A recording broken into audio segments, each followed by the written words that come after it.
Olá mundo, sejam bem-vindos a mais um episódio aqui do podcast, episódio número 30 do Olá Mundo, que tem o patrocínio de Firmou Contabilidade.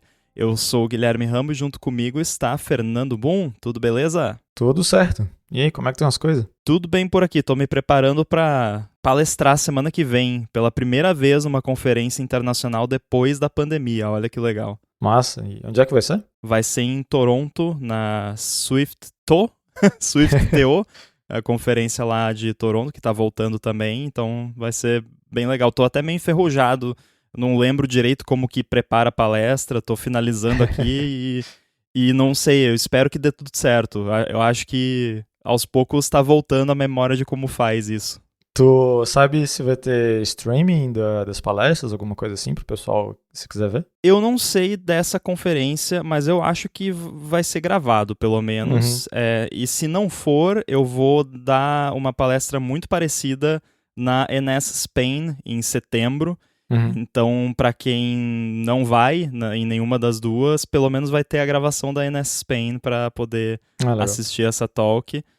Eu ia falar para quem não vai, né? De repente dá tempo ainda de ir na NS Spain, só que parece que tá sold out já, então não vai rolar. Pode dar uma dica aí do conteúdo da palestra ou é segredo? Não, tá divulgado lá sobre fluidez em interfaces de aplicativos. E aí eu vou dar umas dicas lá, mais especificamente com relação a coisinhas que você pode fazer para o app parecer mais rápido do que ele realmente é. E isso parece horrível, né? Você tá enganando, né? Mas é aquelas coisas bestinhas assim que você pode fazer, que tipo, você já otimizou a parte de velocidade, mas ainda assim tem alguma coisa que não tá bem certa, sabe? É esse detalhezinho que eu vou abordar, acho que vai ser bem bacana. Algumas dicas práticas de como resolver esses probleminhas e deixar aí tudo mais agradável para todos. A gente até comentou um pouquinho aqui em algum episódio, que eu não vou lembrar o número, sobre algo assim, né? Legal. Foi altamente inspirado, tanto... Esse papo começou lá no Stack Trace, num episódio recente, acho que uns 2 episódios para trás, e logo depois também a gente comentou a respeito. Então foi totalmente inspirado nisso. Eu pensei, olha, isso daria um bom tema para uma talk, porque são vários truquezinhos simples assim que dá para fazer. Então, quem tá interessado e também depois de tudo feito e vídeos disponíveis, a gente dá um jeito de compartilhar aí com o pessoal. Legal. E falando em compartilhar, vamos pegar aqui uns feedbacks que a gente recebeu, porque o pessoal manda feedback, a gente recebe, lê, mas às vezes a gente precisa também, né, reproduzir isso aqui no episódio. E eu quero reproduzir aqui uma dica do Douglas Frari, que é lá dos Estados Unidos, escuta aí o Olá Mundo, mandou aí vários elogios pra gente. Então já quero agradecer aí ao Douglas pela mensagem bem bacana. Mas ele deixou especificamente uma dica que o App Feedback Assistant, além de permitir registrar bugs, permite ler os anúncios de releases das versões betas atuais. Ele falou que tem uma neura de ler cada coisinha que aparece lá para ficar ciente do que estão mexendo e ter uma ideia da direção ali dos novos betas e das tecnologias da Apple. Então, queria compartilhar aí. Obrigado, Douglas, pela mensagem e pela dica, que eu acho que muita gente não se ligou que lá no Feedback Assistant você tem acesso aos Release Notes. Não, bem bacana mesmo. Eu mesmo não sabia disso. Eu acabo vendo Release Notes quando alguém chega nele antes do que eu, né? Ou alguém na empresa manda, ou sei lá, no Twitter, X, ou Mastodon, sei lá, alguma coisa assim. Daí eu acabo vendo ali um link que alguém postou e eu lembrei que, ok, tem os Release Notes. Ou quando de fato tem uma versão nova e eu fico encucado com o que mudou, eu vou atrás pra ver. Mas de fato eu não sabia que tinha no Feedback Assistant ali e é bem bacana que tá tudo junto no lugar. É engraçado que o Release Notes que eu mais leio é justamente o do Xcode Beta sempre, porque eu sempre quero ver se eles corrigiram lá o meu pet bug, qualquer que seja o do momento. O meu do momento atual, do Xcode 15 Beta, é que no beta mais recente, toda vez que eu crio um arquivo novo no projeto, ele dá crash. Olha que legal. Massa. Mas é só no macOS Beta também, no Ventura isso não acontece. Então é uma combinação ali, mas enfim, né, beta tem dessas coisas. Seguindo aqui com feedback, o Danilo Requena também, que escuta bastante aqui, também gosta bastante do Olá Mundo e manda bastante feedback bacana pra gente. Ele gostou bastante do nosso papo lá sobre Git, que a gente teve alguns episódios atrás, e ele deixou uma pergunta aqui que a gente pode responder agora de uma forma mais breve, mas talvez até possa virar, de repente, assunto de um episódio inteiro, que é sobre o processo de deploy. Se a gente usa alguma ferramenta de CI ou se a gente faz isso mais manualmente. Então, o que nós usamos no Patuli para iOS é só dar uma olhada lá no nosso GitHub, que dá para ter uma ideia, mais ou menos. Eu não sei até que parte fica aberto coisas do deploy se não está logado. Agora eu não sei, tem que dar uma verificada. Normalmente tem aqueles arquivinhos no repositório, né? Que você saca como que é o workflow. Exatamente. Eu tava pensando mais na UI do próprio GitHub mesmo, se tinha algum acesso a actions, mas sem poder usar os actions, né? Tipo um read-only, assim. Não tenho certeza. Mas enfim, né? Resumindo, nós usamos o GitHub Actions para gerar os builds, rodar testes e tudo mais. E tem uma integração ali junto com Fastlane, uns scripts custom que a gente tem ali para fazer release. E é basicamente isso. Então, se quiser dar uma olhada ali no nossos fast files, ou não seja lá como é que se chama aquilo, não lembro. Tá tudo no repositório ali, se dá uma olhada, mas basicamente é GitHub Actions mesmo. E funciona muito bem. A gente migrou para ele assim que ficou disponível. No início eu achava piorzinho, assim, ele era mais lento, tinha umas tretinhas com timeout que acontecia mais. Só que ultimamente eu não vi muito problema com isso, não. E tá bem estável pra gente. Como que só antes de eu fazer a pergunta, o follow-up em tempo real é que sim, dá pra ver as actions lá. Eu abri o repositório do DuckDuckGo de iOS e tem lá a aba Actions e tô vendo aqui, tem todos os workflows aqui, o histórico do que rodou. Então, pelo menos visualizar você consegue, mesmo sem ter acesso ao repositório. Pelo menos que eu saiba, eu não tenho nenhum acesso, a não ser que você tenha me colocado lá. Espero que não. Pelo que eu tô vendo aqui, eu tenho acesso público só ao repositório e dá pra ver as actions lá. Mas eu queria perguntar pra você, porque eu sou bem noob nesse aspecto de GitHub Actions. Eu achei até bizarro, porque eu não fazia a mínima ideia de que isso era possível. Como é que funciona? Tipo, eles te dão um ambiente macOS com Xcode e tal? Ou você tem que fornecer o seu próprio e ele só faz a ponte? Como é que é, assim, esse setup básico de actions do GitHub para iOS, Mac e tal? É tudo remoto mesmo. A gente não tem nenhuma máquina on-prem, é só rodando no servidor do GitHub mesmo. Como funciona em relação a usar, eu não... Em relação a billing e tal, eu não tenho certeza. Se eu não participei, eu lembro que na época que teve uma discussão se a gente ia usar ou não, eu lembro pelo projeto ser open source, tinha certas vantagens que o GitHub fazia pra gente. Ou seja, não é específico da gente, né? Para qualquer projeto open source. Eu não sei como isso tá hoje em dia, não sei se existe ou não, mas não é nenhum sistema onde... Que eu sei que tem muita empresa que usa, né? Por exemplo, tem um Jenkins rodando numa Amazon qualquer lá, numa AWS, e só que daí ele faz um client server com uma máquina macOS em outro lugar. Né? Isso é bem utilizado, né? Até eu já usei isso uma vez, tipo, a gente tinha a máquina no escritório, só que usava o Jenkins rodando no servidor. Mas o GitHub Actions, pelo menos do jeito que nós usamos, é tudo no próprio GitHub Actions mesmo. Então, se tu for ver ali nos YAML files, que eu sei que tu gosta bastante, tem ali nos jobs, tu fala run on, daí passa macOS e né, tu passa o environments para ele e tudo mais. O que eu sei, eu posso estar errado, mas a última vez que eu olhei, né, como sempre nessas coisas de CI, o preço para rodar no ambiente da Apple, né, tipo o macOS, é mais caro do que se for no Linux. Óbvio. Né, sempre.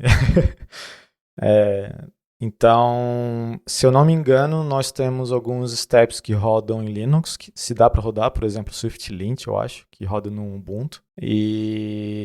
Mas a própria compilação daí tem que ser, né, no macOS. Mas tá lá, se der pra... Bacana. É só dar uma olhada lá nos YAML files que tem no repositório, que tem tudo lá.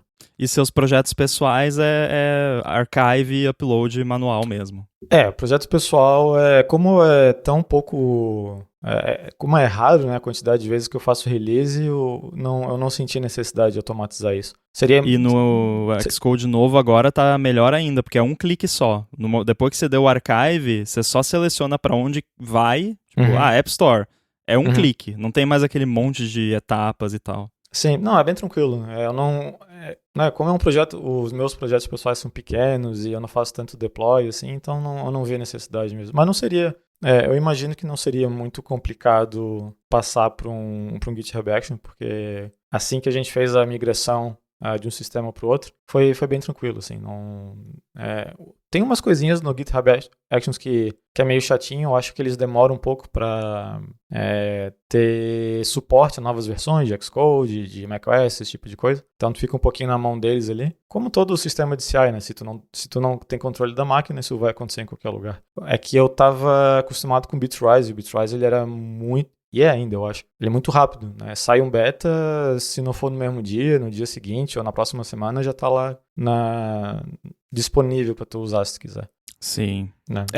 Eu sempre segui o workflow manual, porque nos meus projetos sempre fui basicamente só eu, tirando um outro projeto open source. E o que sempre me complica nessas questões de CI é a parte de criar lá o workflow e de dar manutenção. E aí, expirou o provisioning profile, daí tem que ir lá fazer upload de novo, tem que abrir 1 milhão de dashboards e, sabe?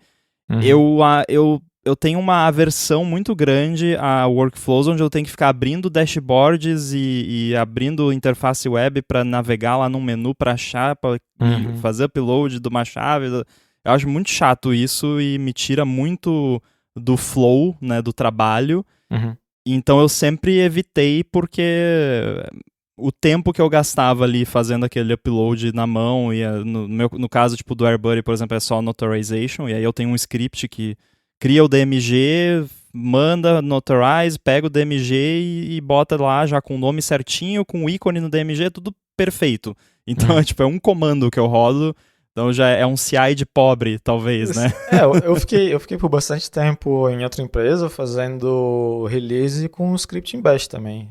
Só a parte de fato mandar para App Store ali que era mais chatinho de fazer, então acabava usando Xcode nessa parte. Mas todo o resto ali de compilar, rodar os testes, fazer o archive e tal, era um scriptzinho em bash que fazia tudo que tinha que fazer e funcionava bem. Eu usei uma época o Fastlane pro Chibi Studio, mas é aquela coisa. Eu parei de usar porque parou de funcionar. Daí, chega, você usa, aí, digamos que para fazer o upload manual leva 10 minutos. Eu tô chutando alto, porque não leva tudo isso, não. Porque o archive é do Chibi Studio, né? Que é um projeto pequeno. É uns 5 minutos, aí clique, next, finish no Xcode, mais 5 minutos. Chutando alto, então 10 minutos. Aí você faz isso com Fastlane e você leva 15 segundos, porque só roda um comando. Maravilha.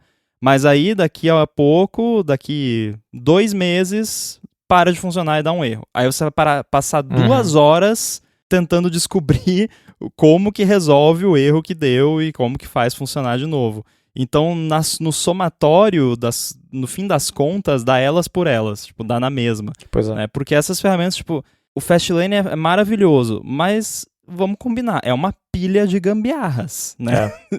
E gambiarra em cima de gambiarra até funcionar. E é assim que funciona o negócio. E funciona, é ótimo. Mas aí uma hora quebra, aí você tem que ir lá e tem que arrumar e tal. Então, quando que eu passei a usar CI de novo? Agora, recentemente, com Xcode Cloud. E aí eu tô usando pro Chibi Studio, já faço todos os uploads, beta interno, beta externo, App Store, tudo pelo Xcode Cloud. Os meus apps open source aos poucos também eu tô começando a usar. E agora que vai ter notarization também no Xcode Cloud, vou passar a usar para tudo. Então, o Xcode Cloud para mim resolveu porque é aquela coisa, como é a própria Apple, aí já é tudo integrado, eles já têm acesso à sua conta de developer, a gerar profile, certificado, etc, etc. Sim. Então você só precisa dar acesso ao GitHub, ao seu, né, ou qualquer que seja o repositório, e ele se vira, né? E o setup você consegue fazer tipo 99% dele dentro do próprio Xcode, E pra mim isso é matador, assim, você poder fazer tudo dentro da ferramenta onde você já tá, né? Então Sim. eu tô ali no cockpit, né, que é o Xcode, eu faço tudo ali, eu não preciso abrir a janela, sair, ir pro porão e pegar o negócio lá, né? Sim, quando saiu o Xcode Cloud, a gente deu uma olhada aqui, eu tinha gostado bastante pela simplicidade dele. Que nem tu falou, ficar ali dentro do Xcode, fazer o que tem que fazer, funciona muito bem. O problema ali, eu acho que foi mais a questão de a customização que a gente podia fazer no Actions, eu acho que era um pouco maior, né? Porque o Xcode Cloud é o típico modus operandi da Apple, né? Tipo, funciona bem porque a Apple acha que tu precisa, se for um pouco fora disso, acaba ficando um pouquinho mais chato. Mas para todos os projetos que eu tenho pessoais e até vários outros projetos que eu trabalhei, faria tudo, assim, né? O problema só eu acho que é questão de budget. Eu acho que ele acaba ficando um pouquinho mais caro do que os outros, mas eu realmente não faço mais ideia da questão de preço, comparando com outros, tipo, sei lá, um Bitrise ou seja lá o que for. Então, é o que funciona melhor, o que funciona mais rápido, mas sobre o Fastlane, é a primeira vez que eu estou usando de verdade, né? Antes, eu já tentei usar umas vezes em outras empresas, mas acabava não... Pelos exatos problemas que tu falou, acabava não adotando. E, inclusive, quando eu entrei no Patos, até se for ver ali no nosso repositório do iOS, tem uma pasta de scripts. Tá cheio de coisa em bash ali que a gente usava para fazer parte. E várias delas ainda são utilizadas pelo Fastlane, se eu não me engano. Mas enfim, agora a gente está usando uns lanes ali e tudo mais. Então, o Fastlane, na minha opinião, ele é muito bom se tem outra pessoa que vai manter ele para você. Que é mais ou menos o que tem acontecido comigo, né, pessoalmente aqui. Tipo, tem uma galerinha que gosta de mexer mais no Fastlane e tal, então quando dá um problema, acaba indo para eles, eu fico mais no... deu problema aqui. Então, daí acaba funcionando melhor. Mas o Fastlane eu acho que ele tem um pouco do problema de ele faz muita coisa, e tenta lidar com muitas situações, porque é um projeto, né, para a comunidade, para todo mundo usar, então começa a ter código que vai lidar com 3.000 coisas que tu vai usar de uma só, então o código vai ficando mais complicado para tu mexer e fazer algo que tu precisa. Então, a gente está com um probleminha agora ali, que até, se eu não me engano, a gente tem o PR aberto no Fastlane para tentar resolver. Não vou entrar em muitos detalhes aqui, porque eu não sei até que ponto dá para falar, mas enfim, é um problema que é simples de resolver, e só que tá lá o PR aberto, e enquanto não for merged com upstream, a gente ou usa um fork, tem que ficar mantendo, ou aceita que o problema tá lá. E acaba ficando um pouquinho mais chato, assim. Mas é meio que, sei lá, acredito que é mais edge case, assim, né? É problema relacionado a ter um app macOS e iOS. Eu acho que não dá pra comparar, né? E eu acho que o foco da Apple com o Xcode Cloud, ao menos nesse início, e tudo bem que já tem mais de um ano, mas ainda tá no início, né? Porque um serviço desses é complexo. Eu tenho a sensação que o foco deles é no developer independente, na galera menor, empresas menores, não grandes projetos que leva meia hora para compilar e coisa e tal, né? Até, por exemplo, eu tava dando uma olhada aqui, eles te dão, acho que 25 horas de compute hours por mês, incluído lá na assinatura de developer padrão, lá dos $99 por ano. Legal. E a minha média de uso dos últimos 3 meses é de menos de 2 horas. Nossa. Então, porque é tudo projeto relativamente pequeno, né? Então, o build ali não vai levar 1 hora cada build, vai levar 10 minutos no máximo. Então, acaba que para o desenvolvedor menor e até para pequenas empresas vale muito a pena. E esse lance de, não tem o Xcode mais recente. Não tem isso. Tipo, na hora que sai já tá lá, porque é da Apple, né? Com certeza. Ainda mais para individual, assim, faz muito sentido. Uma coisa que esse tempo ia extrapolar bastante, porque a partir do momento que tu começa a pensar que cada PR roda 500, né, checks disso, check daquilo, compila isso, checa se tá tudo certo, daí tu tem, sei lá, 10, 15, 20 devs no time, e esse horário vai rapidinho, mas como tu disse, para indie dev, é um time bem pequenininho, esses horários aí estão mais que bom. Eu nem sabia o tempo que eles davam de graça no subscription. Mas 25 horas por mês de graça. Por exemplo, no meu caso, nos meus appzinhos ali pessoais, ia mais do que ser suficiente, né? Então, legal. Vou dar uma olhadinha nisso agora. Fiquei empolgado. E isso que é bacana, porque ele é tão simples de configurar e virtualmente grátis nesses casos, que vale a pena você botar, tipo, no PyStats da vida. Porque Pois é. é muito... E o bacana disso, aí é que tá o lance do trade-off, né? Porque o trade-off passa a valer muito a pena. Porque como que era antes, por exemplo, o Chibi Studio. Chibi Studio, que é um app que a gente atualiza com uma certa frequência, porque a gente vai adicionando conteúdo novo e tal. E aí, toda vez que tinha um update, eu tinha que sentar, fazer ali o build, aí fazer o archive, aí mandar um build interno para App Store pro Everton testar. Aí depois que ele aprovasse, daí tinha que fazer outro build externo para mandar para App Store para review. Agora eu só dou um kickoff lá no workflow do Xcode lá, do Cloud, e é isso. E espero. E aí já vem lá no nosso Slack lá, ó, build tal, tá pronto. E ele já libera no test flight sozinho, não precisa fazer nada. Pô, é maravilhoso. Pois é. E o fato de ser por mês ainda é muito bom, porque na hora que tu falou 25 horas, na minha cabeça veio por ano, porque porque tu paga por ano, né?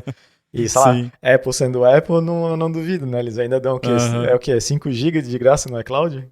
Vai ter que assinar o Developer Plus, né? Pois é.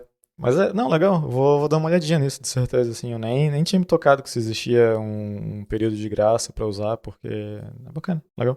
Muito bem, muito obrigado aí, pessoal, pelos feedbacks. E lembrando que todo mundo pode mandar feedback pelo gigahertz.fm/feedback. Tem o link aí no final das notas do episódio também.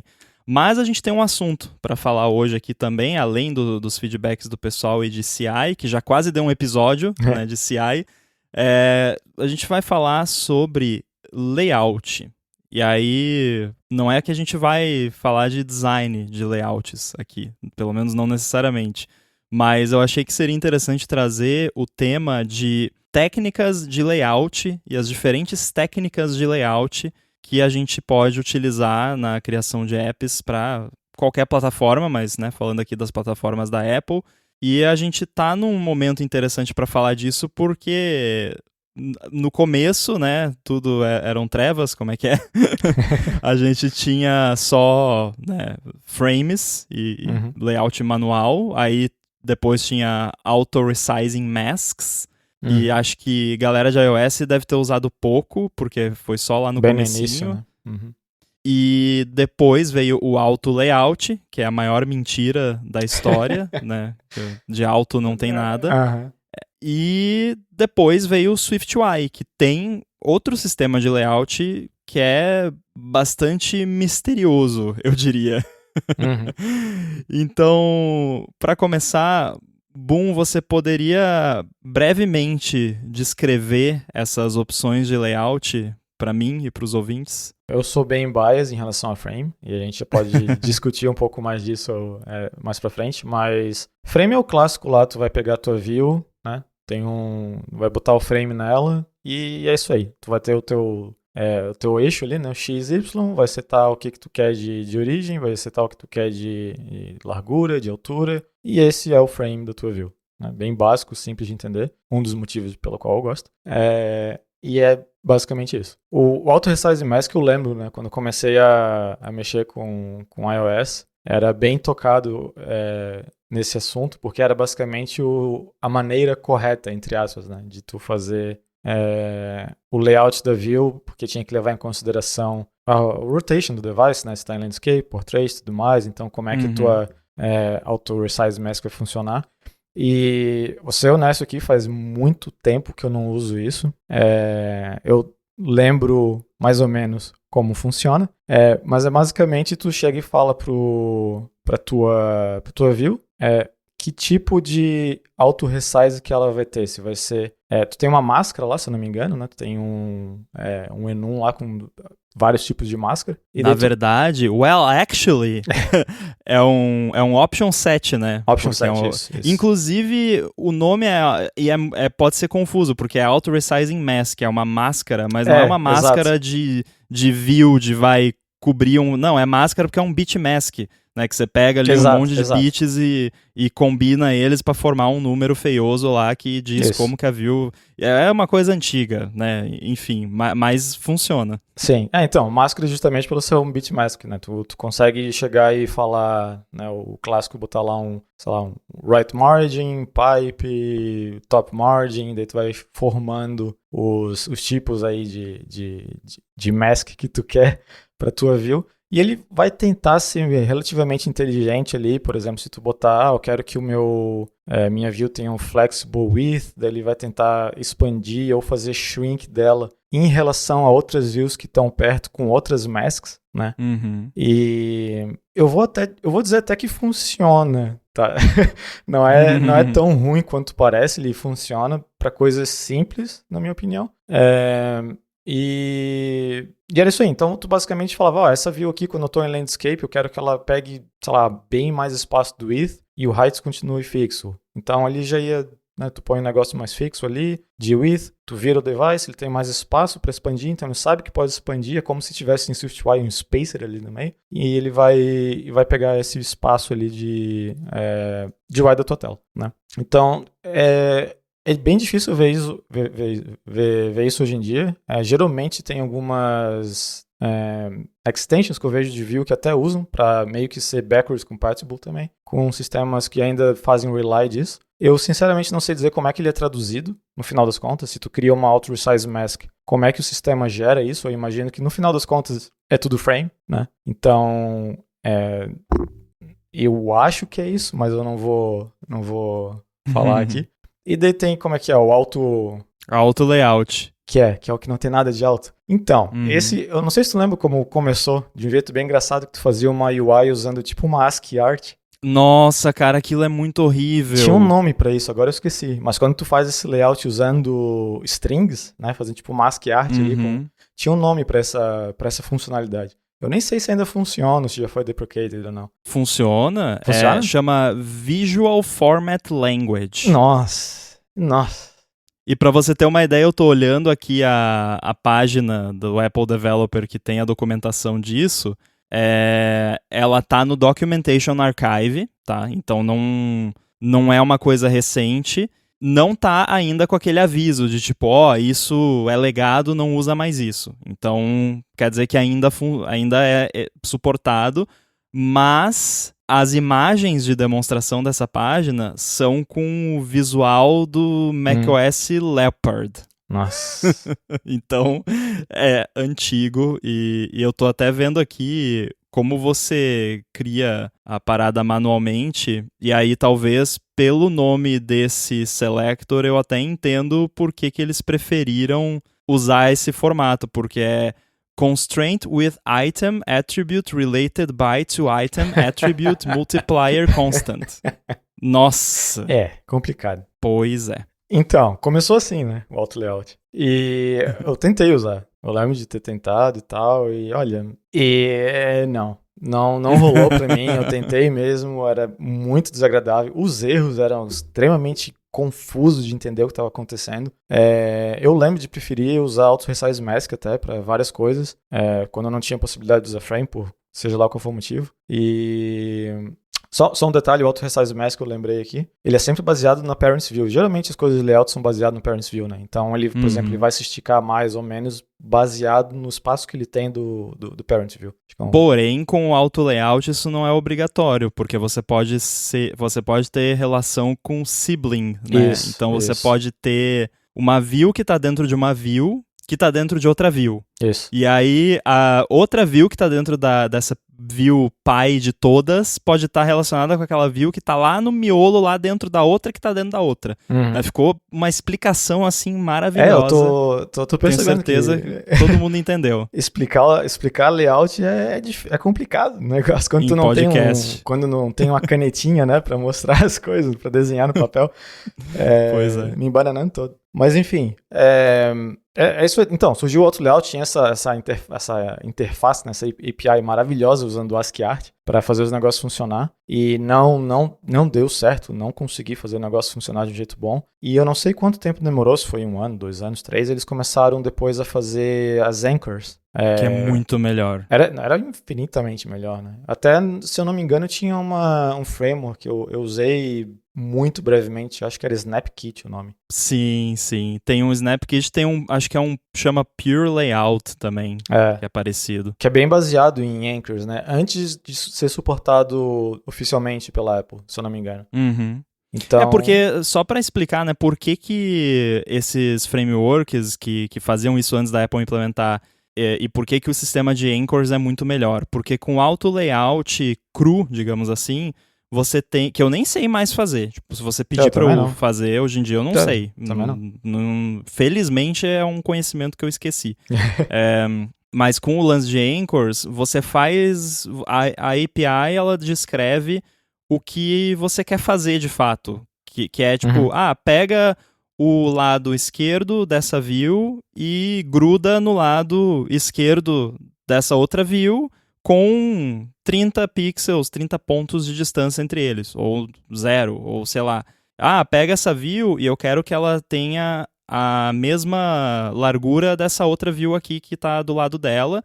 Mas eu não quero que tenha a mesma, eu quero que tenha a metade. Então você bota essa aqui, vai ter a mesma largura dessa aqui, mas o multiplier vai ser 0.5. Ela vai ter a metade.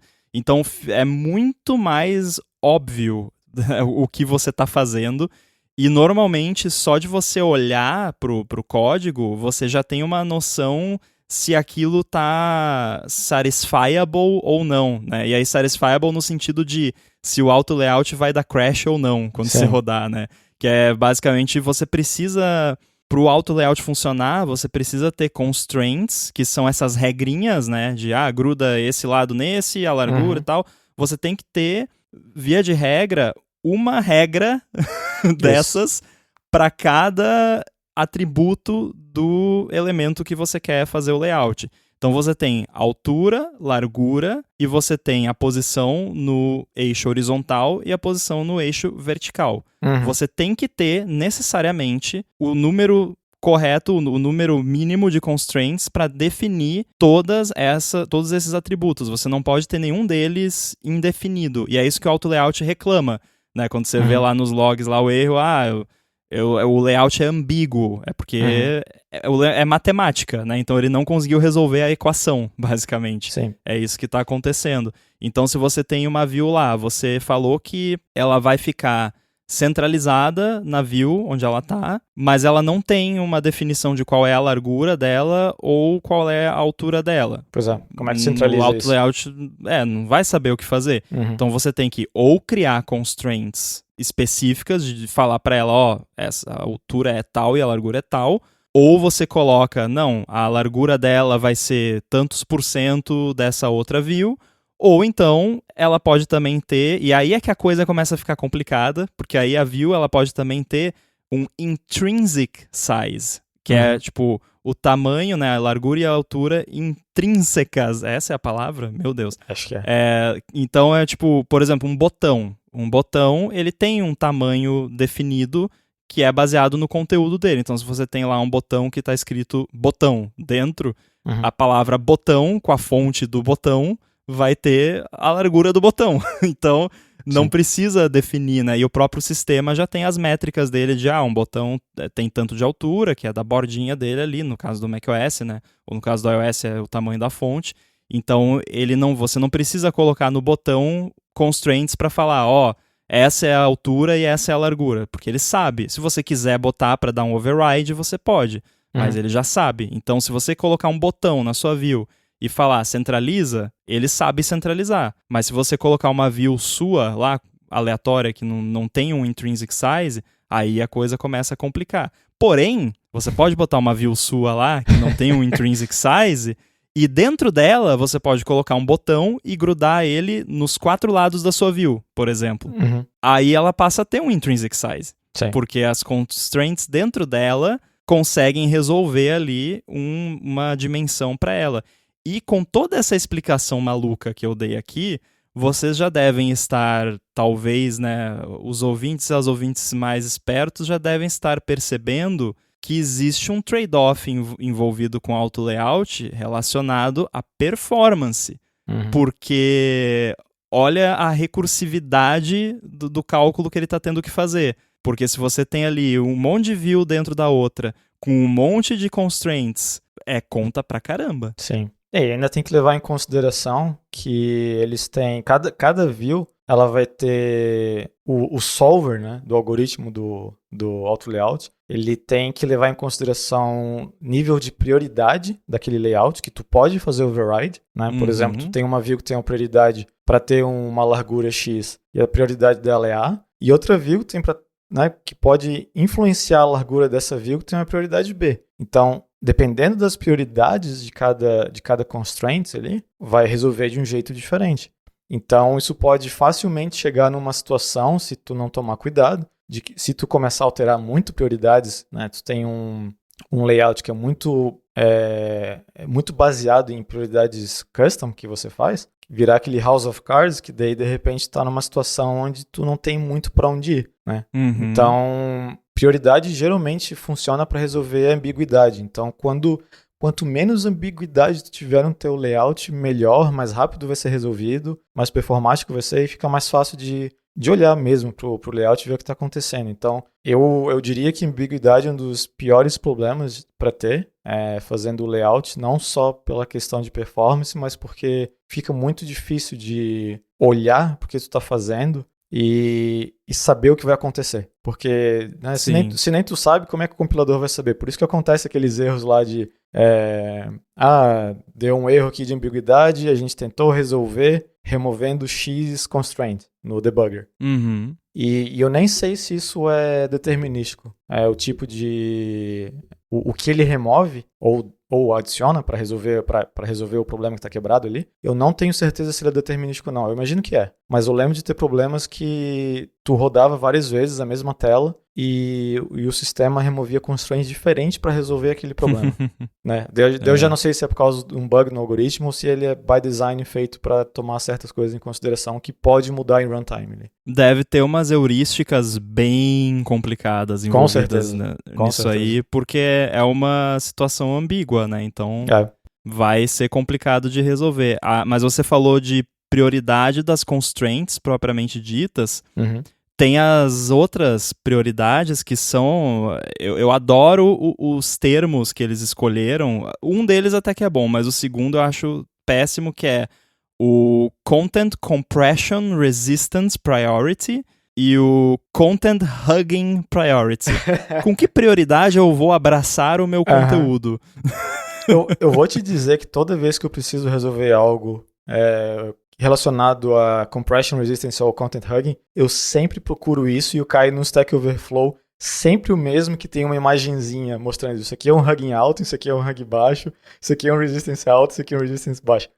Eu devo ter, tipo, centenas e centenas de hits no meu histórico de usar a internet naquela resposta do Stack Overflow, porque eu nunca lembro se um hugging alto quer dizer que ele vai de fato comprimir mais a view ou não. Não comprimir, mas tipo... Então, aí é que tá. É porque é uma daquelas propriedades safadas que você aumenta pra diminuir. Tipo assim, tipo, o Content Compression Resistance Priority qual é a prioridade pela qual aquela view vai resistir ser reduzida para um tamanho menor que o tamanho intrínseco daquela view.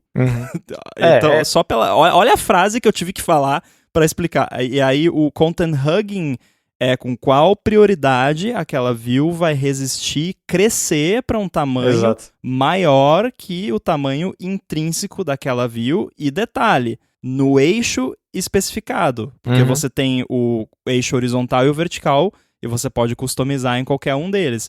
Quando que isso é muito importante? Com label, por exemplo.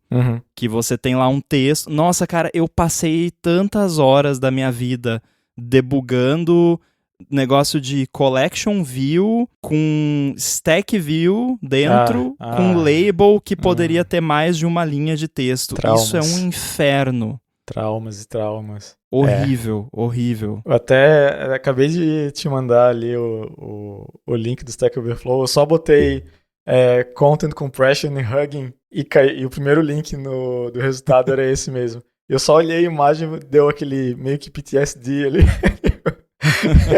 Que eu sempre caía nisso quando eu tava procurando os negócios. Não, mas é complicado. Eu particularmente, eu acho complicado usar auto layout. Ele funciona bem. Não vou dizer que ele não funciona bem, mas ele funciona. Mas por tudo que a gente tem comentado aqui, é muita coisinha que tem que ser levado em consideração. Então, na minha opinião, o problema disso fica exponencialmente mais alto se tu usa algo como Storyboard, Interface Builder, porque... Nossa, nem me fala, fica tudo meio que escondido ali, eu não consigo... A interface do settings do AirBuddy ainda tem muita coisa que ainda é em Storyboard, porque eu não sei por que eu fiz isso, mas enfim, foi lá, na época eu criei por lá, e... tem umas constraints, eu vou mostrar pra você depois, mas é bizarro. E aí, quando você chega, pra mim, assim, a epítome do sofrimento por auto layout é quando você começa a criar outlet pra constraints no storyboard. Aí o que é bem normal, acabou. né? Quando precisa... Aí você perdeu. Aí que tá, é o que, pra mim, é o que gera o maior problema de auto layout pra mim, que provavelmente tem um jeito melhor, mas sempre quando eu acabava usando auto layout e ter que fazer animações, daí gerava, né, quando eu era obrigado a usar os storyboards, sei lá o que for, aquela quantidade de outlets para constraints que tu tinha que setar, sabe? Para conseguir, teve animação X, então tem que mudar essa constraint para A, B, C e tal. E a ordem que tu tem que ativar e desativar constraints importa muito, né? Se tu tem certas constraints ali para fazer uma animação da tua view andar, sei lá quantos passos ali para esquerda, para direita, para cima, para baixo, tu tem que desativar uma constraint e ativar outra. Então, se tu ativa uma antes de desativar outra, ou vice-versa, dependendo da situação, porque não é sempre, né, desativar um e ativar outro, depende um pouco da situação, tu vai acabar com os problemas e erros e bugs, né? É um inferno. Então, por essas e outras, né, que agora eu vou falar... eu gosto de frames. E eu sei que quando vai ter gente aqui, né, escutando, meu Deus, frame faz tudo estático. Não, então, vamos lá. Eu não sei como é hoje em dia, mas eu sei que quando começou o auto layout ele resolvia tudo para frames, ou ao contrário, ou agora resolve tudo para frames. Enfim, no final das contas é tudo frames. Por quê? Não, sim, até hoje continua sendo assim. O que frame, você né? tá vendo na tela são frames. Então, a sua view lá, depois que ele fez o layout pass, que aliás é outra complicação, porque você tem o layout pass, né? Então você tem o run loop, e para quem não sabe o que é run loop, não vai dar tempo de explicar, mas procura, mas a gente de repente explica em outro momento. Mas tem o run loop e uma das etapas do run loop é o layout pass. Se você tem um layout todo definido, ou majoritariamente definido por auto layout, e você acessa a frame de uma view antes do layout pass, não vai estar o valor lá. Ela vai estar zerada ou vai estar com o valor default, não vai estar o valor do frame da view lá. Aí você pode usar aquele System Layout Size Fitting, que aí vai rodar um layout pass ali fora, né, do layout pass padrão lá do run loop para calcular e te dar lá o resultado do que vai acontecer ali. Sim. Só que isso pode ser pernicioso também, porque você tá, primeiro, criando um layout pass adicional que não existiria naquele run loop, então é mais processamento. Se você tá fazendo isso, sei lá, quando o usuário tá arrastando um elemento na tela, ferrou. 120 FPS rodando 2 layout passes, um para você pegar o layout fitting lá e outro para ele fazer o layout. Não dá. O que eu faço com animação, por exemplo, que você mencionou, né, animar constraints, eu não animo constraints, eu desisti disso faz tempo. Se eu tenho uma situação onde eu tenho, porque eu ainda uso bastante auto layout, mas eu tenho uma situação onde eu preciso animar um negócio, eu já criei desenvolvi uma técnica ali que eu arranco auto layout, faço animação usando frames e reaplico o auto layout. Se você pegar, por exemplo, o Chibi Studio, quando você está editando um bonequinho lá, tem aquela toolbar na lateral, você pode jogar ela de um lado para o outro. No momento que você está arrastando ela e no momento que ela está animando entre um lado e outro, não tem auto layout envolvido. O auto layout fica completamente desligado. E aí, na hora que ela vai lá para docking station, que é como eu chamo, ela gruda com, né, vai pro frame, termina a animação, aí o auto layout volta. E aí continua em ação ali. Mas é porque usar frames, nesse caso, é bem mais fácil. Sim. Mas, enfim, continua contando sobre o seu uso de frames. O uso de frames, o que eu acho que todo mundo se apavora e se assusta quando fala, que todo mundo imagina que quando tu cria, imagina uma view que só tem um quadradinho no centro dela, centralizado, alguma coisa assim. O que o pessoal imagina geralmente que tu fala quando tu tá construindo esse quadradinho usando frames é que tu vai chegar e vai setar um valor fixo no X, um valor fixo no Y e fazer o teu quadrado ali, né? O que não é verdade. Isso é o jeito errado, na minha opinião, de usar frames, porque tu pode simplesmente fazer um frame dinâmico, que no final das contas não é muito diferente de um auto layout ou auto resize mask ou, né, seja lá o que for, porque tu pode usar o bound de onde você tá, da tua parent view, para fazer cálculos ali. Então, claro, esse sempre foi o meu jeito favorito de fazer UI, porque fica muito fácil de olhar o código mesmo e entender o que está acontecendo ali. E se tem umas matemáticas muito loucas ali acontecendo, um comentáriozinho ali, deu. Mas geralmente as coisas que tu quer fazer, tu vai trabalhar com margem ou vai trabalhar com alguma proporção de outra view. E proporção é fácil de fazer, né? Uma porcentagemzinha ali. Então, geralmente só isso vai resolver 90% dos teus problemas. Ou seja, tu vai ter uma margem, tu vai setar, seja lá como for, uma constante no teu projeto, ou seja lá o que é, no teu design system, né? Alguma coisa assim. E proporções, né? E as proporções tu pode usar o que quiser e fica tão fácil de você atualizar, mexer, fazer manutenção, porque são tudo as variáveis ali que tu consegue mexer sem ter que ficar pulando para interface builder, sem ter que ficar montando o layout na tua mente quando tu lê um código de auto layout, né? Ou adivinhando o que o auto layout vai fazer. Exato. Né? Porque isso que é bacana, né? Porque quando você automatiza, né? Porque a gente brinca do auto layout não é automático, mas é porque né? É que você tem que criar as regras todas, mas a partir do momento que você criou as regras, ele é automático. Só que o nome não deixa de ser irônico. Mas o que acontece? A Apple vai mexer no auto layout entre versões do sistema e tal. E eu já tive situações de auto layout que funcionava quebrar em atualização do sistema. Às vezes até porque eu estava fazendo alguma coisa errada. E porque eles melhoraram o algoritmo para detectar que tinha alguma coisa errada e quebrar do jeito certo, digamos assim. Pois é. Então, agora, matemática não tem update. Não muda, né? Pelo menos não com tanta frequência. Sim.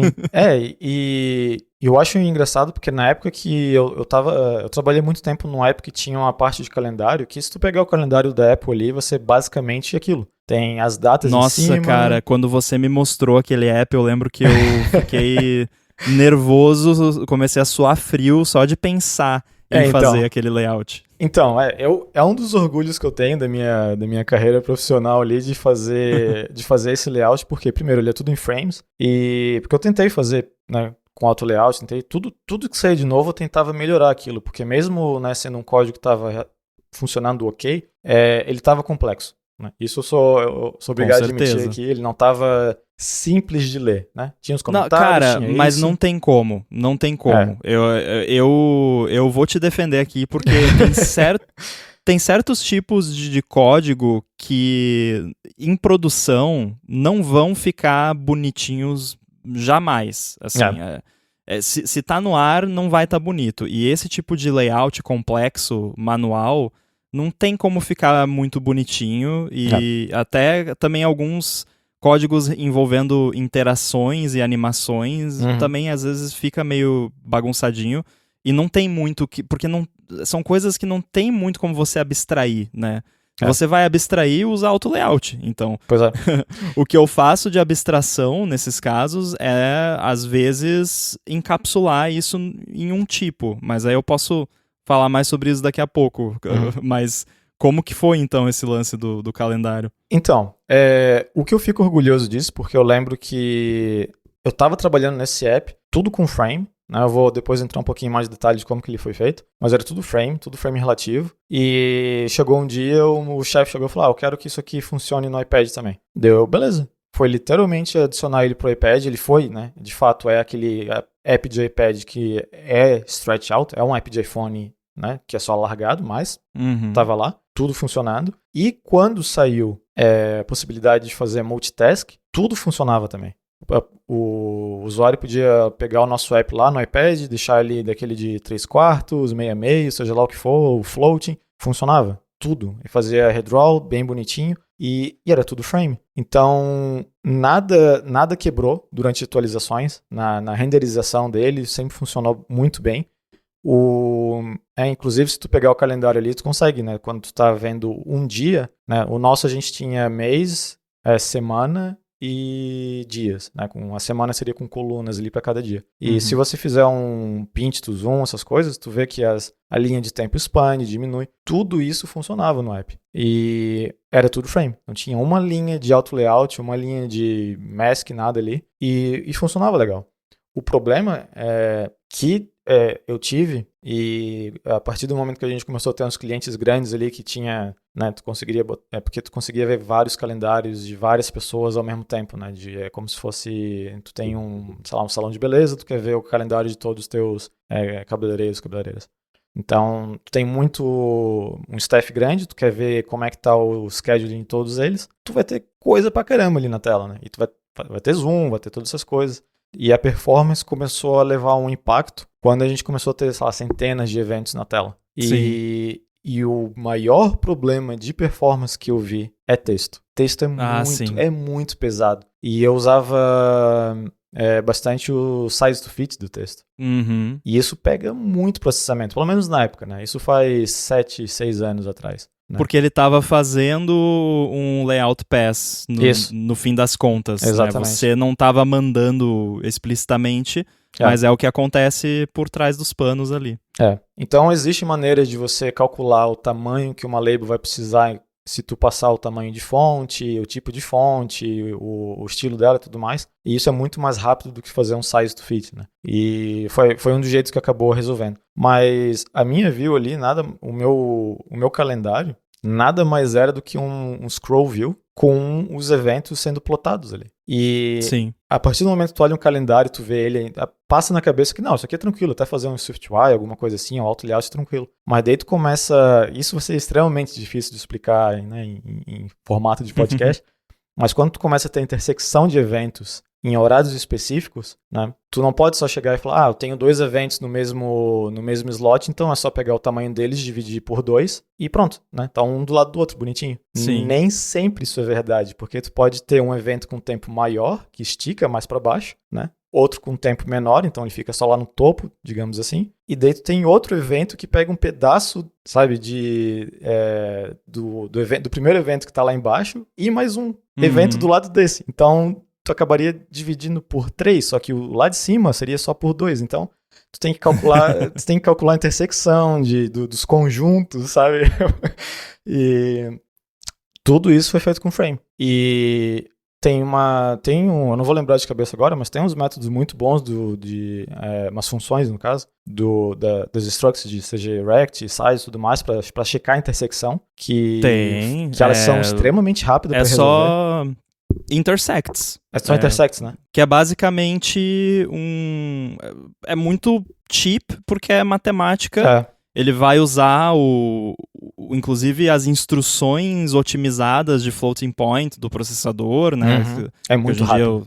Todos têm, então é muito rápido. Você pode rodar a 500 FPS que não vai... Os iPhones de hoje em dia não vão nem sentir.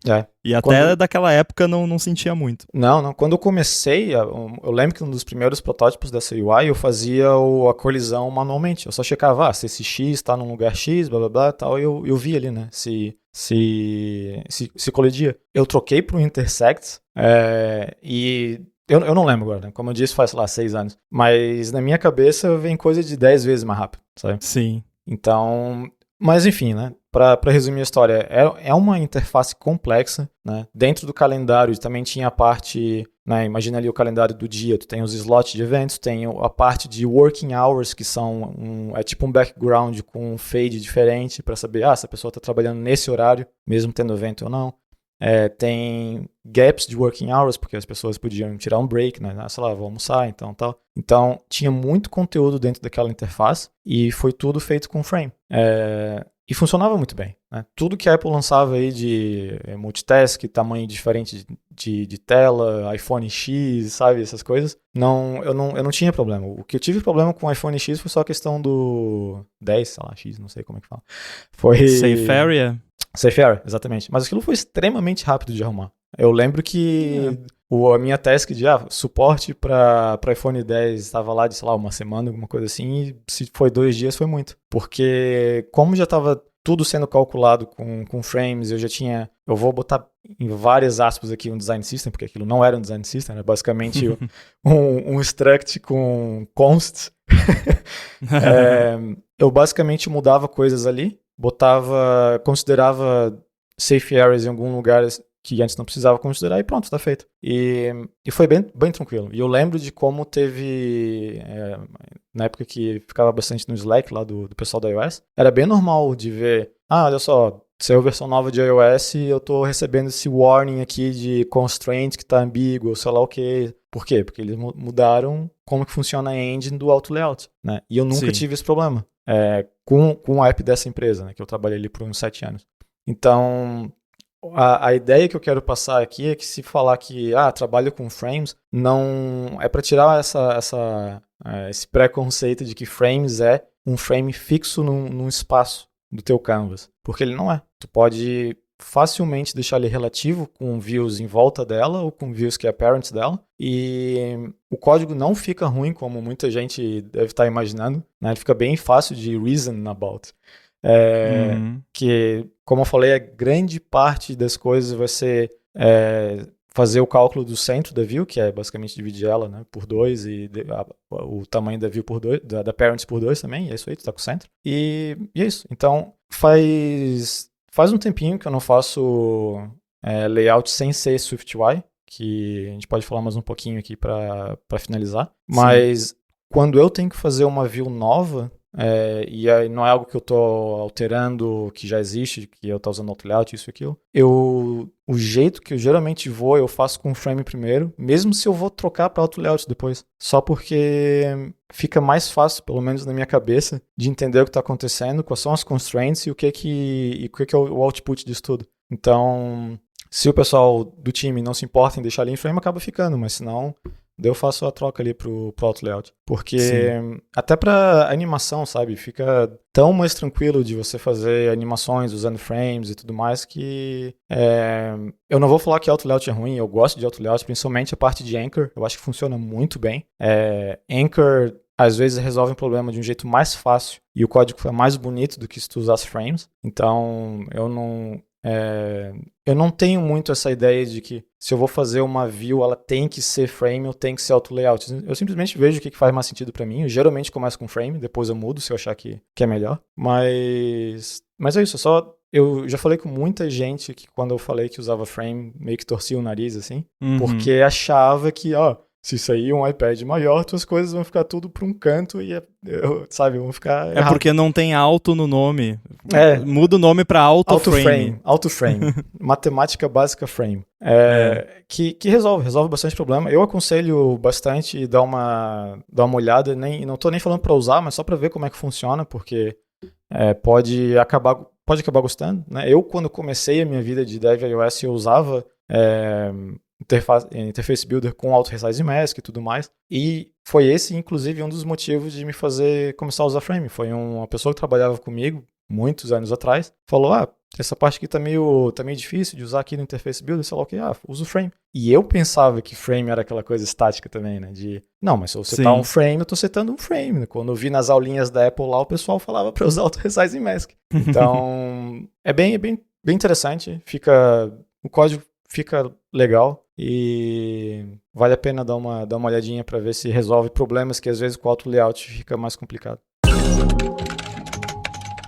Esse episódio do Olá Mundo tem o patrocínio da Firmoo. A Firmoo oferece serviços de contabilidade consultiva e gestão financeira, e ela é especializada em startups, desenvolvedores, profissionais liberais, além de pequenas e médias empresas. Então, para você aí que está pensando em desenvolver para as coisas da Apple, por exemplo, a Firmoo resolve todo o rolo que é abrir ou manter a sua empresa com a operação que recebe dinheiro de fora. toda a parte de tributação e por aí vai. E ela, além de oferecer aqueles serviços de contabilidade do dia a dia, atua como uma mentora financeira para você e para sua empresa.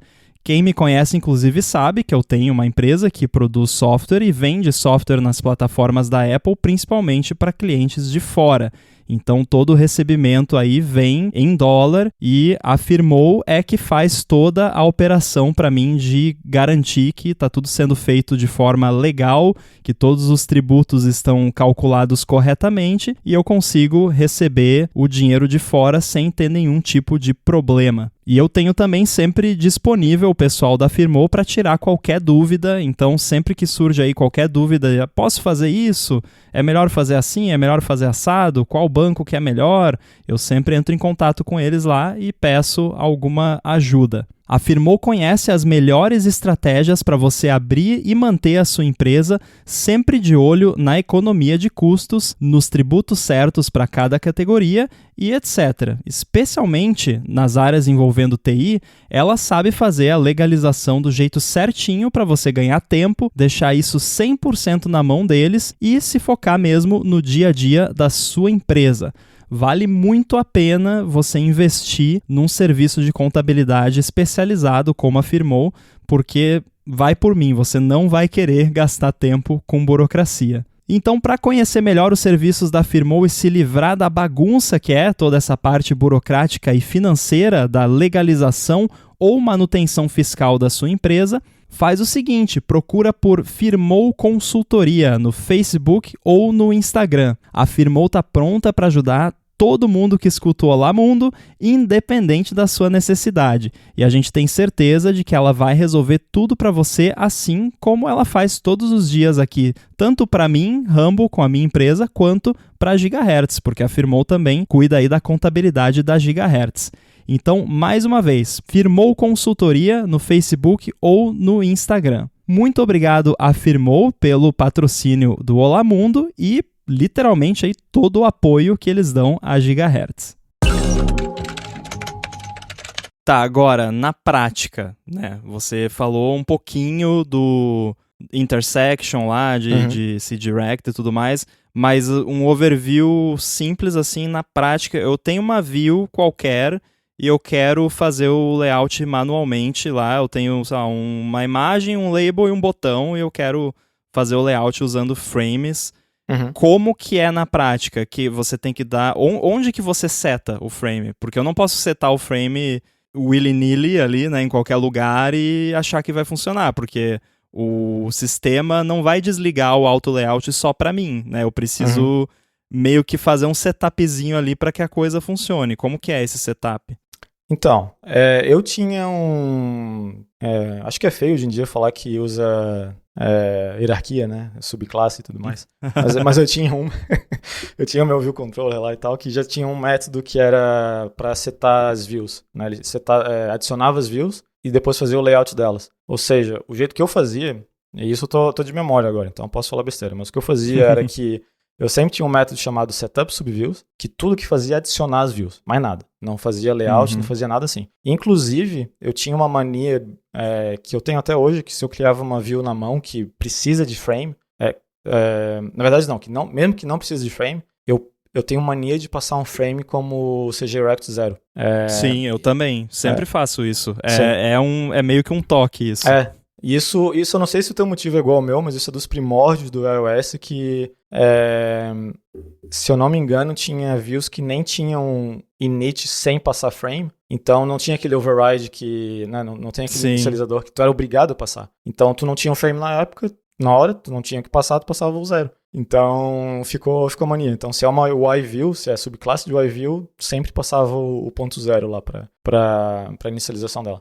Posso contar um faniquito muito, mas muito old school, porque eu tinha um faniquito que era assim, na época de Objective-C, né, e eu já mexia tanto com Mac quanto com iOS, então AppKit e UIKit. Aí o AppKit usava NSRect e o UIKit cDirect, que são a mesma coisa. Hoje em dia eu só uso o cDirect para tudo. Mesmo em AppKit, onde é NSRect, você usa cDirect, é exatamente a mesma coisa, porque é a mesma struct.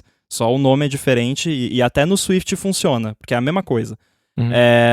Mas aí a constante para 0 era, se eu não me engano, era cgrect 0, mas no NS era ns0rect.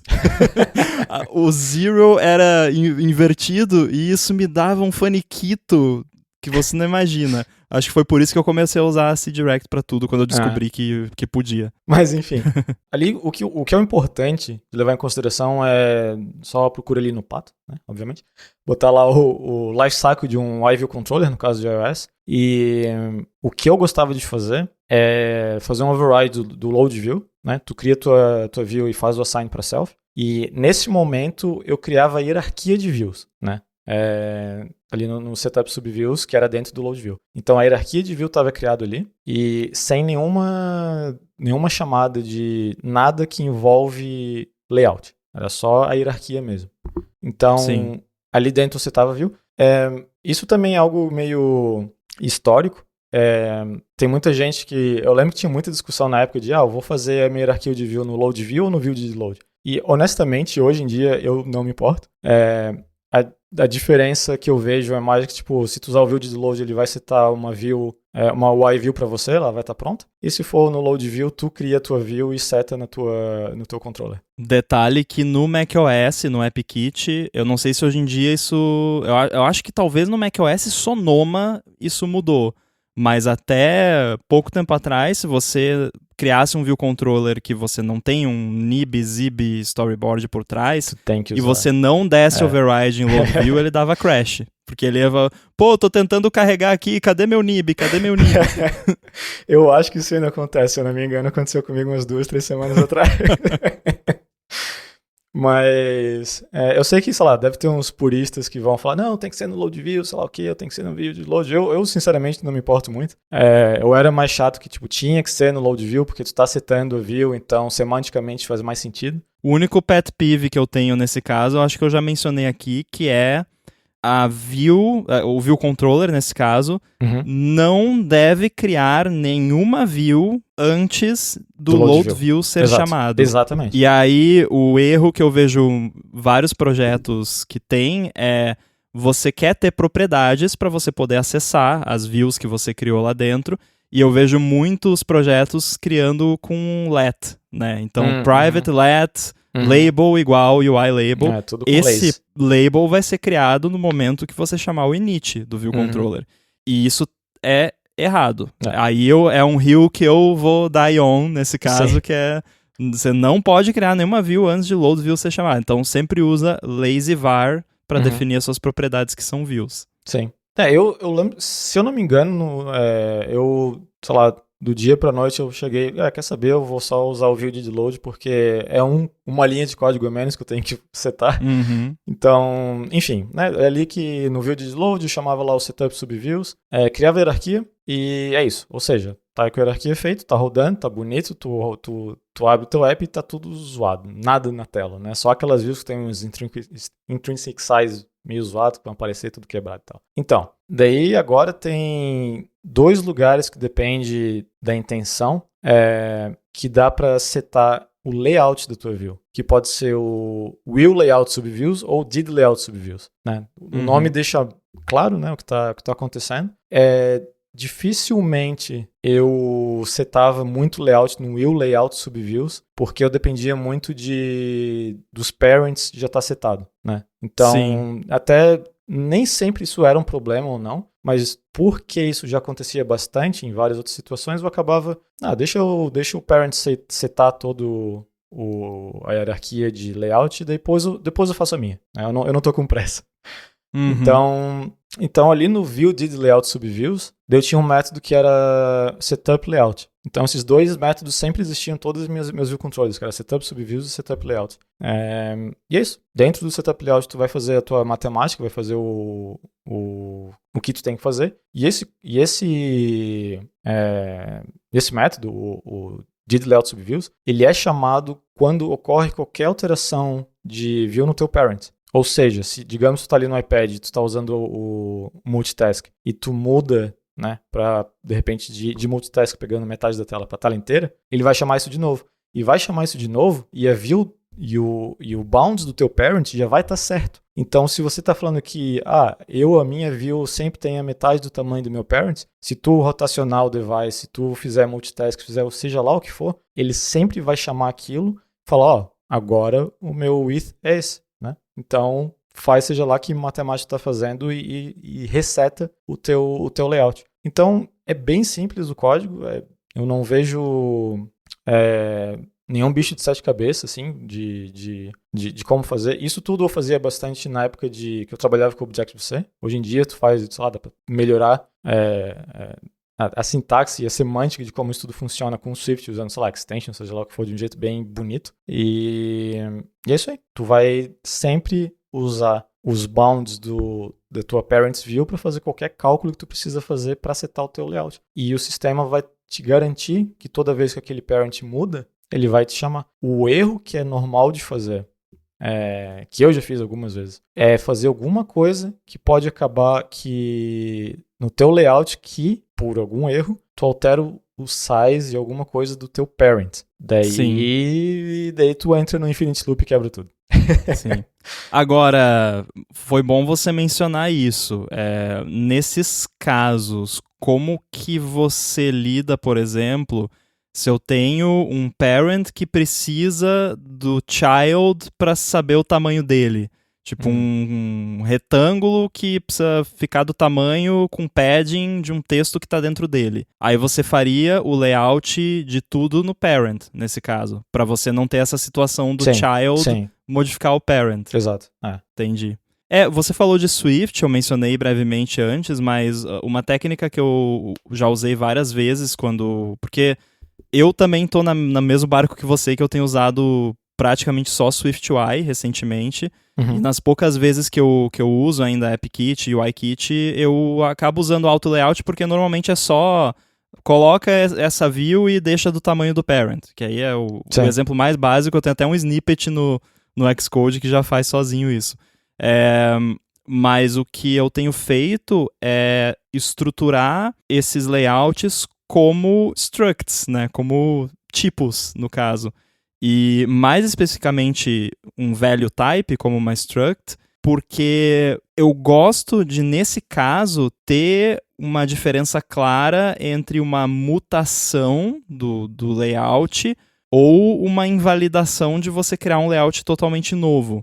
E aí, como você está usando um value type, você tem o mutating, né? E também, ao mesmo tempo, você não tem como ter uma situação onde algum fator externo vai alterar inesperadamente a sua struct lá do seu layout e causar um bug maluco lá que você não tem ideia de onde está vindo, porque tem 20 coisas apontando para o mesmo lugar e mexendo naquilo, né? Então, recentemente eu estava trabalhando de novo e meio que reimplementando o sistema de widgets no desktop do AirBuddy, que eu repliquei basicamente como eles funcionam no macOS Sonoma. Para quem não sabe, o macOS Sonoma agora você pode arrastar widgets e colocar no desktop, e a forma como funciona é que você arrasta o widget, aí tipo, você não tem nenhum widget no desktop, aí você vai lá, arrasta e bota ele onde você quiser. O sistema não impõe nenhum alinhamento, nada. Aí depois que você colocou, você arrasta outro. Se você arrastar para perto desse que você já tem, ele sugere ali, faz tipo um snap para ficar bonitinho lá, um grid bacana. E aí eu repliquei um sistema basicamente idêntico, que na real, na minha opinião, o meu é até um pouquinho melhor em alguns aspectos, porque eu fiz um esquema que você pode ter vários grupos diferentes na tela, né? Então eu posso ter, sei lá, um gridzinho no canto esquerdo e outro no canto direito. E aí eu fiz um esquema de alignment guides, tipo do Keynote, que se você arrasta um widget lá pro outro lado, mas você quer que ele fique na mesma altura do outro grupo que tá lá do outro lado, ele bota um guidezinho lá e faz um snap para te ajudar. Então, esse layout tem que ser feito manualmente por uma questão muito simples, que cada widget é uma NS Window, é uma janela. E não tem auto layout para janela no macOS. Faz sentido. Tipo, you're on your own, né? Sim. Tipo, se vira aí, faz o que você quiser, bota a janela onde você quiser. E para ajudar ainda no macOS, o Canvas, como funciona quando...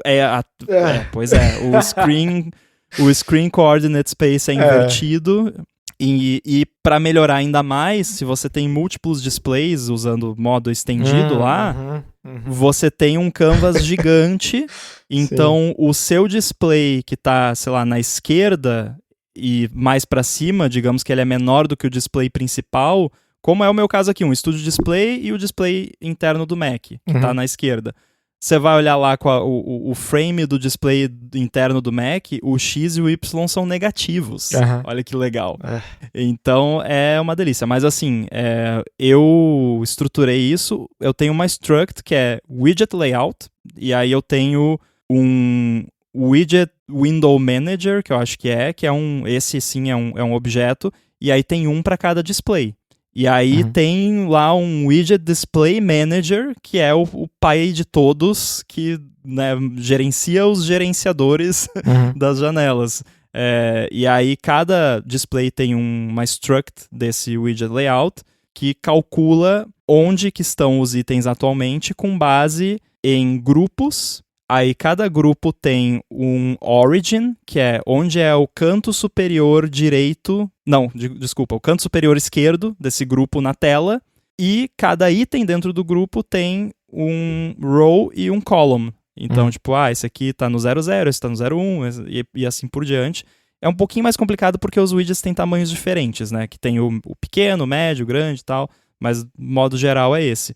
E aí, essa struct faz esse cálculo com base na tela, no frame da tela, e com base nos parâmetros do grupo e nas posições de row e column de cada widget dentro do grupo. Essa struct vai lá e calcula, o frame desse item é tal, desse é tal, desse é tal, e é isso.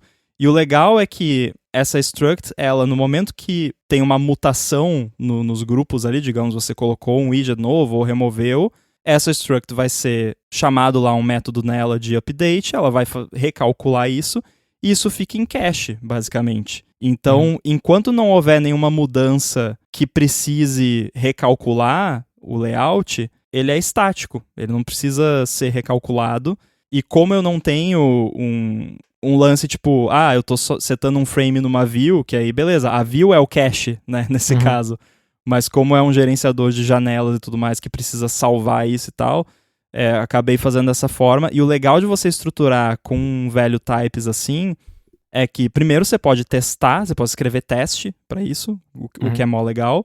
E também você pode, sei lá, teve uma situação ontem que o jeito de você adicionar widgets era arrastar um widget para dentro lá e colocar, e aí nesse momento, com base em onde você está arrastando, ele sabe onde você tem que colocar o widget, beleza. Mas aí eu queria um context menu lá que você só colocar, você dá um right click lá num widget que você já tem e vai lá add widget, seleciona um widget e ele adiciona. E aí eu queria calcular qual a melhor posição disponível para colocar o widget novo que você selecionou com relação ao widget no qual você deu o clique com o botão direito. E aí eu precisava ver lá onde que está ocupado o espaço, onde não está, onde que cabe. Só que eu não lembro exatamente agora porque eu teria que ver o código e, né, já tá ficando longo o episódio. Mas eu precisava saber, acho que era o frame...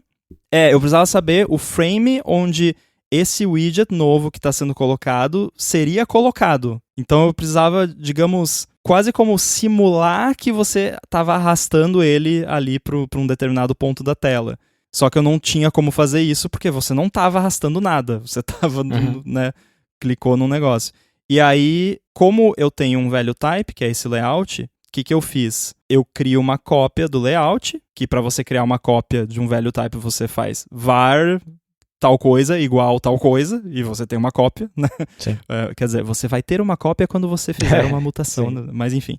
E aí eu pego essa cópia, coloco o item novo, que não existe ainda nessa cópia, pego o frame dela e uso para calcular lá o que eu preciso calcular, e aí eu aplico no layout novo.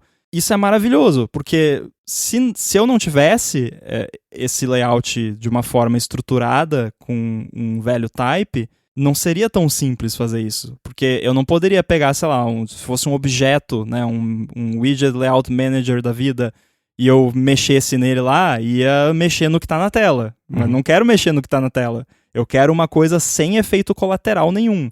E aí, nesse caso, o value type ajuda. Claro que aí você tem que implementar o value type direito, né? Não adianta o value type ter um monte de singleton lá dentro que ele tá chamando, né? Daí aí não adianta, né? Sim. Mas... legal. Então, esse é o meu calendário, no caso. Eu fiquei bem orgulhoso do resultado desse...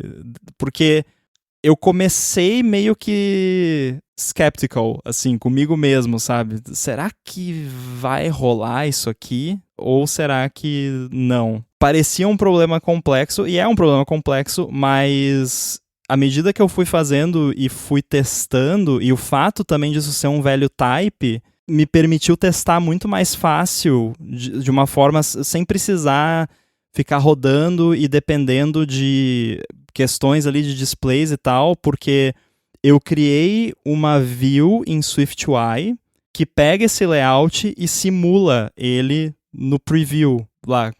Tipo, faz as conversões, porque aí os frames vão estar em outro coordinate system e tal, mas faz os cálculos que tem que fazer só para eu ver os quadradinhos lá, os retângulos do layout da forma como eu tô fazendo. E aí eu posso chamar coisas nesse layout e ver ali no preview, sendo que é uma parada que na prática está sendo usado para janelas e coisa que não tem nada a ver com SwiftUI no fim das contas. Então eu vi muitas vantagens em encapsular esse tipo de layout numa struct. E recomendo aí, eu já fiz isso em outros casos, mas acho que o mais complexo até agora que eu já fiz foi esse. Deixo aí a recomendação, quando você tiver aí um layout um pouco mais complexo, de abstrair numa struct lá que você pode só pegar ali os frames que você precisa e pronto. Sim, e isso também vai meio que de encontro com algo que eu fazia bastante, agora eu não faço muito mais por causa de SwiftUI e tal, mas quando tu tem uma interface sendo feita com frames, que é ali basicamente a matemáticazinha que tu tem que fazer para fazer o layout, fica muito mais fácil tu usar o LLDB, mudar valores e ver em runtime ali como é que ele se comporta, né? Isso em época de Objective-C, antes de preview, antes dessas coisas todas. Então, eu não conseguia fazer isso muito bem com as constraints, porque quando tu fazia, para tu forçar o loop da UI, eu acho que eu usava um CI flush, alguma coisa assim. CA Transaction Flush. Eu uso ainda porque às vezes eu ainda mexo bastante com Core Animation, e aí também se você muda uma propriedade de uma layer e quer ver o resultado, você chama CA Transaction Flush. E com o auto layout isso não funcionava muito bem. Eu fazia o comando no LLDB, mudei essa constraint aqui, agora faz isso aqui, e ele se perdia um pouco. Com o frame era bem tranquilo, sempre funcionava. E outro detalhezinho, é quase que inútil, porque eu acho que eu nunca vi uma situação, eu acho que nem existe uma situação onde difere muito, mas eu gosto de, no código, quando está fazendo o layout, deixar bem explícito quando está trabalhando com bounds e quando está trabalhando com frame. Porque, basicamente, um resuminho bem rápido da diferença entre eles, o bound representa a view no seu próprio sistema de coordenada. Então, basicamente, a origem sempre vai ser 0, né? Onde o frame representa a posição da view no sistema de coordenada de uma parent view. Então, eu gosto de... eu quero fazer esse cálculo aqui, por exemplo, eu quero me posicionar em relação ao meu parent, usando só o size do parent, só o width ou height, né, sem me importar com a origin. Eu gosto de usar bounds, porque deixa bem claro ali que nenhuma parte do origin me interessa. Por mais que se tu usar o frame acaba que dando na mesma, porque é só ver a conta e tu vê que não tem nada acontecendo com x e y, eu acho que o código fica um pouco mais legal de ler, porque a intenção fica mais clara, né? Que sim, se tu tá usando um bound ou um frame, a relação entre o seu próprio eixo de coordenada ou um eixo de coordenada do seu parent, né? De você no seu parent. Mas, na prática, não muda muito. É só um detalhezinho que pode ser interessante aí para alguém que tá curioso. Mas eu, particularmente, acho que o código fica mais legível quando considera isso. Bacana. Muito bem. Acho que trouxemos aí bastante conteúdo interessante para o pessoal pensar a respeito dessas questões de layout, de repente explorar a alternativa de fazer o layout usando frames, né? O famoso layout na mão, como a gente chama.